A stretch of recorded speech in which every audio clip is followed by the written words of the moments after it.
Hello and welcome to the Success Showcase. I'm your host, Eric Lopkin from the Modern Observer Group, and with me as always is Chip Janiszewski of the Hapoiness and GPS GPS. Chip, how are you doing today? Doing great. How about you? I'm doing fantastic. Brand new week, ready Happy to... March. Yes, and it feels like March. We had some unseasonably warm spring weather the last couple of days, and then all of a sudden it got cold again. Yep. But we are just a couple weeks away from spring, so pretty cool. That's it. There's always something to look forward to, and right now, spring is it. Absolutely. So today we're going to be talking about the concept of a black swan and how to avoid that. Now, for those of you unfamiliar with the term, a black swan means something that's unexpected and outside of anything that you ever thought possible. And the term actually comes about because in the early, I believe, 17th century, ornithologists believed that all swans were white because they'd never seen anything other than a white swan. And then an ornithologist went to Australia and found down there they have black swans. And there was nothing anywhere else in the world that told these folks that black swans existed. So it was completely unexpected. And that has led to the term black swan being something outside of your experience that you're unprepared for. Now, as business people, and even in day-to-day life, unexpected things happen all the time. So how can you prepare for the unpreparable, essentially? We're talking about something that you couldn't see coming, but somehow you still have to be ready to handle it. So the first thing I always recommend is, in order to keep black swans to a minimum, you need to maximize your experience. Keep learning new things, exposing yourself to different ideas. And a great way to do that is to seek out people with different expertise than you, with different points of view, and continue to learn from them. In today's world, we very often get caught up in an echo chamber, whereas we're surrounded by people with similar experience and similar points of view, and everybody tends to agree because you're all coming from the same place. You turn on news that agrees with your point of view, you go on social media, you talk to people that agree with your point of view, and that doesn't prepare you for things outside that experience. So, enlarging your relationship network and going out of your way to include people that are different from you, with different points of views, different backgrounds, different experiences. This helps you prepare for that unexpected because it widens the range of what you can expect. Because with all of this different information and different experiences, you see more possibilities of what can happen. Yeah, and it's obviously having a larger network where you have a bunch of people with different areas of expertise that you can call on for different things. You know, in normal business conditions, you need that, but obviously in a black swan situation, it's so important to do that. So, I mean, we've talked about networking a lot, but networking goes far beyond just business building and that kind of stuff. It's so important to have people that you can count on in situations like that. And obviously nobody knows everything. So the more people you have on that list, and I would imagine that probably a good idea is to come up with a list of different areas of expertise that you would need in a situation like that, or who your top go-to people are for the different areas of expertise needed just to run business, period. But obviously in a situation where you have, the Black Swan situation. Yeah, having those people available to you is always useful. And something you can do is to list topics or subjects that you don't have expertise in and seek people out that do, so that you can learn from them on an everyday basis, but also build relationships with them so that when a black swan occurs, they're a trusted advisor. Like, I serve on the board of directors of the Connecticut Humane Society. And a number of years ago, actually before I joined, the board decided they needed to go in a different direction. The needs of the organization were changing. And what they did was they put together a list of skill sets that they thought they needed on the board. And then they actively looked for board candidates that met those particular skill sets. And this keeps you from running into a wall because you've just hit something you have no experience in, no knowledge of. By having those people as resources, it makes it easier to deal with the unexpected. Yeah, and a big part of that is really having a good, solid business plan and strategic plan in place, too, with operations down there. Because if you have your operations identified and you plug in people, this is right out of the E-Myth, by the way, is people or outside organizations to cover all the different needs of your business. For instance, one of the big black swan scenarios I would imagine would be a totally unexpected lawsuit out of left field. And it behooves you to have somebody good as a business attorney in your book of networking people to help get you out of that kind of thing. So there's a lot of different scenarios there. And if you have all these what ifs covered in the form of an organization chart that shows who's doing what for your business, whether it's people in-house or people outside, then you do have people right at the snap of your fingertips to call if something arises. Absolutely. That's actually one of the first exercises we do with coaching clients, is to have them build an organization chart. And a lot of times people question it. They go, well, it's just myself and my partner. Why do we need an organization chart? The organizational chart isn't about how many people you have. You can have one or two people in all of the positions.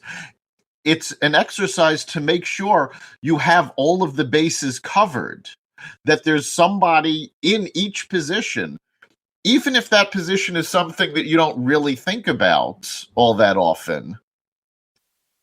But by sketching it out on an organizational chart, it gives you the perspective to see the entire team, the entire company.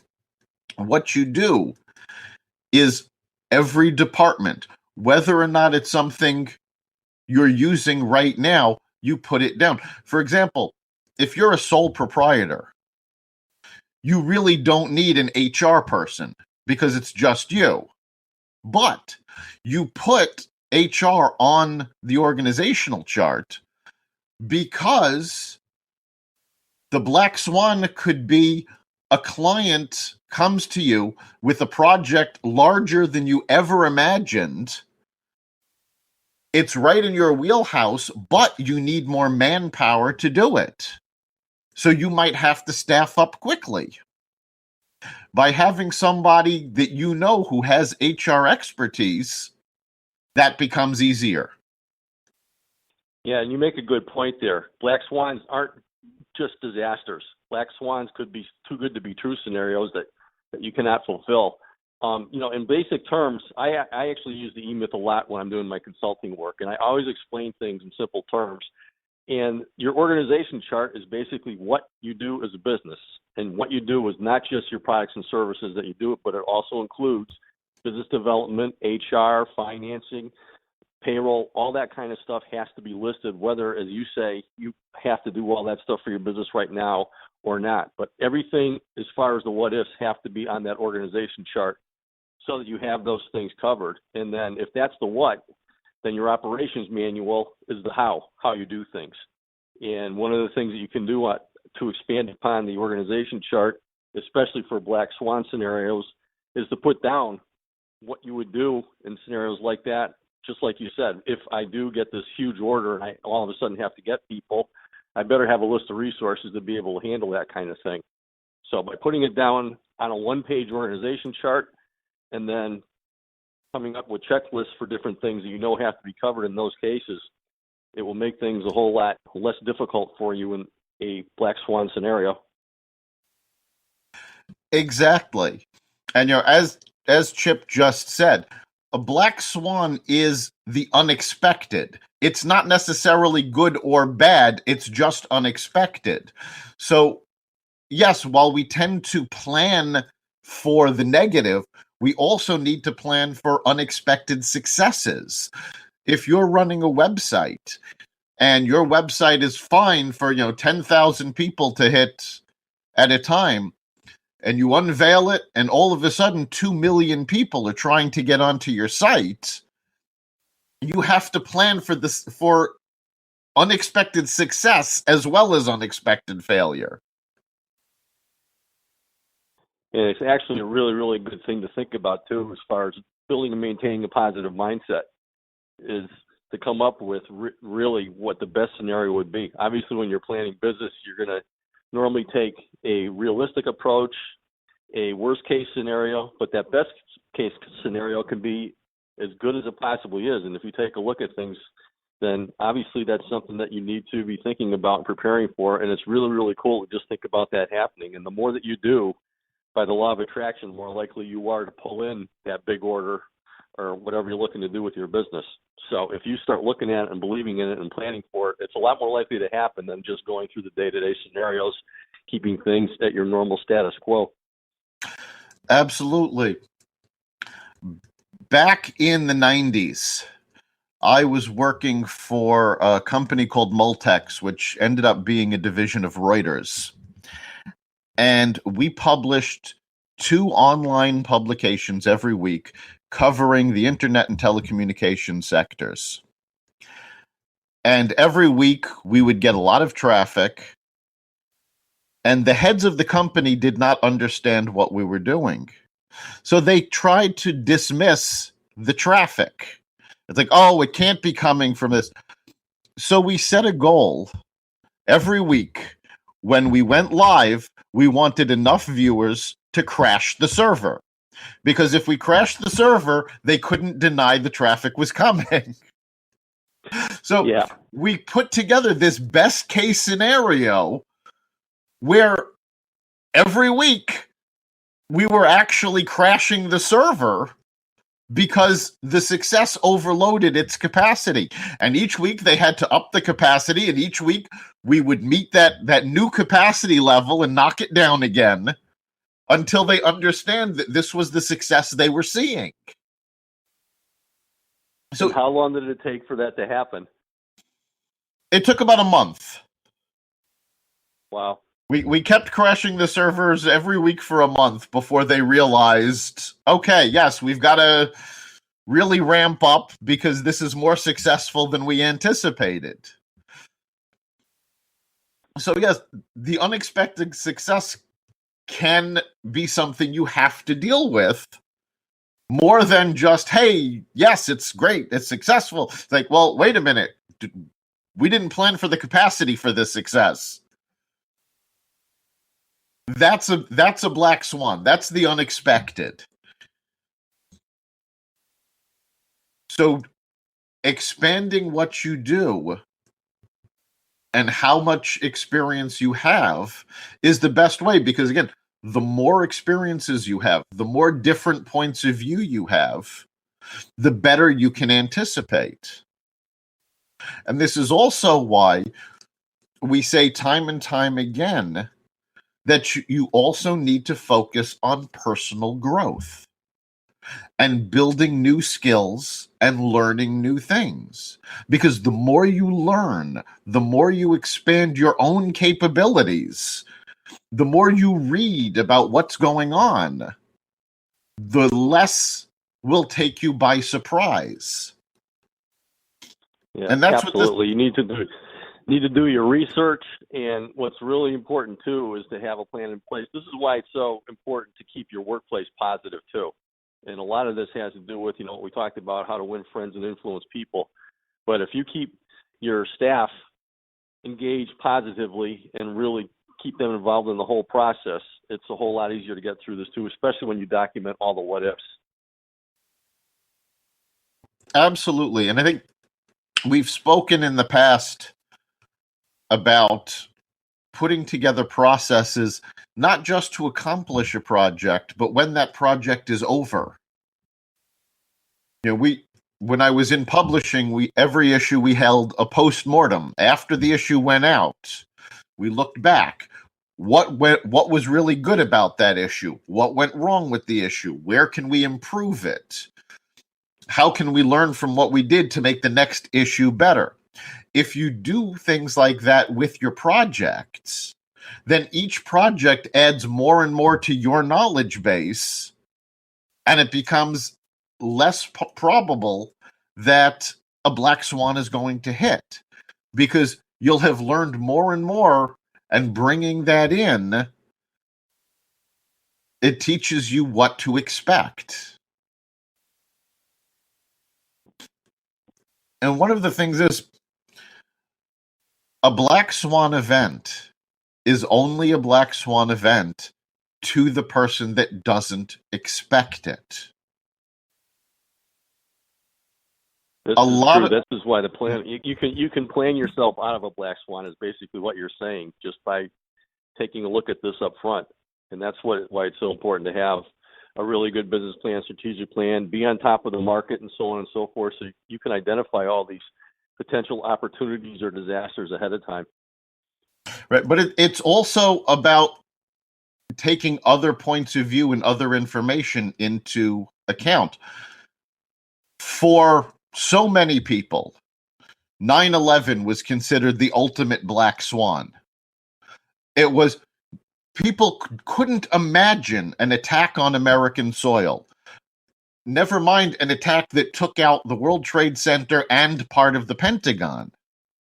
So that's used in a lot of circles as the black swan. But if you actually look into it, there were people that predicted this was going to happen. There had been a previous attack on the World Trade Center. When they had captured the perpetrators, they said point blank, next time the towers are coming down. So there were warnings, but not everybody saw them, not everybody took them seriously. So if something can be a black swan to you, somebody else could see this coming. That's why it's so important to work outside of yourself. Even if you're a solopreneur, meet with other solopreneurs. Get to know them. Talk about their business. Talk about your business. Look at industries that you are not involved with. When I worked in medical communications, I instituted the same postmortem process that we had used in publishing. Now, in publishing, it's a standard practice. Almost everybody does this. In the consulting firm I was in, it was brand new to them. They had never looked at practices from other industries before, so this took them by surprise, and it wasn't something they were used to. So look outside your own industry. Get ideas from everywhere. Yeah, very, very important. Obviously, getting different perspectives from different industries is really, really fantastic. But the basic business that we get back to of organizing things and defining things is so important once you have that there. And then obviously coming up with a list of the resources that you have, and then realizing that these black swans, I mean, obviously 9/11 was horrible, so was Hurricane Katrina, but a lot of it was a realization of things that could happen, and a lot of good has come out of that afterwards. I mean, Katrina was something that, as it was going on, they said, okay, we were prepared for a Category 3 or Category 4. We knew that if this thing happened, that we probably were going to have a black swan on our hands, and it did happen.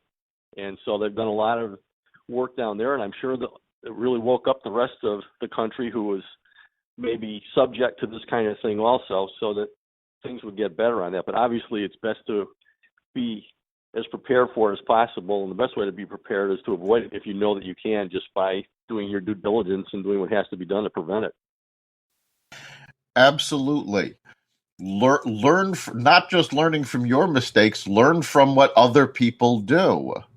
The lessons from Hurricane Katrina came in very handy in the Northeast when Superstorm Sandy hit. So even though the two situations were not identical, there were enough similarities that the folks in the Northeast could go, oh, wait a minute, this is what worked down there. Let's try that here. And you learn from other people in similar situations, in different situations. Never assume that there's nothing you can learn from a situation. And this is, I've talked to people a lot about this in terms of networking, where they don't want to network with people in their own industry because they think it's competition. You know, they're not going to give you business because they're going to take that business for themselves. And that may be true. However, they may hit a situation you've never hit, and having that person to fall back on and get information from and share information. I mean, the fact of the matter is, no matter what industry you're in, there's enough business to go around. Absolutely. That's the most important thing to remember. The C word is collaboration, not compete. And if that person out there is going to try and take stuff away from you, it's going to come back and slam them a lot harder than it is you. So it all comes down to the way that you look at things. And it is so important to collaborate with those people, especially with these potential situations. Collaboration is really the key to avoiding the black swan, because doesn't matter if you're Stephen Hawking, you're not going to know everything.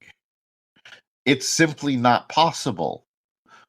But I once heard a definition of genius wasn't knowing everything, it was knowing how to find out everything. And I mean, now with modern technology, that's easier than ever, because you've got Google searches, you've got TED Talks, you've got Khan Academy, you've got all sorts of resources that you can now bring in to explore what otherwise would have been unexplorable and therefore unexpected. So the more you look into these things, the more you try to educate yourself. Again, it can be as simple as reading about what other companies do. I mean, I don't run a coffee shop. I've never run a coffee shop. But there was still very, very good information in Howard Schultz's book about Starbucks called It's Not About the Coffee. Again, very different business from my own. And yet there are lessons that can be transferred. Absolutely. You know, I always recommend reading anything Jack Welch writes, because again, most of us don't run businesses the size of GE, but there are lessons that from what GE went through and what Jack Welch implemented that you can adapt, that you can learn from and really stretch yourself so that whatever happens, you may not be 100% prepared for it. To be fair, there are situations it's impossible to be 100% prepared for. But they won't come as a complete surprise. So they won't be that Black Swan event. They'll be, okay, well, we thought about that. We really didn't think it was going to happen, but here it is.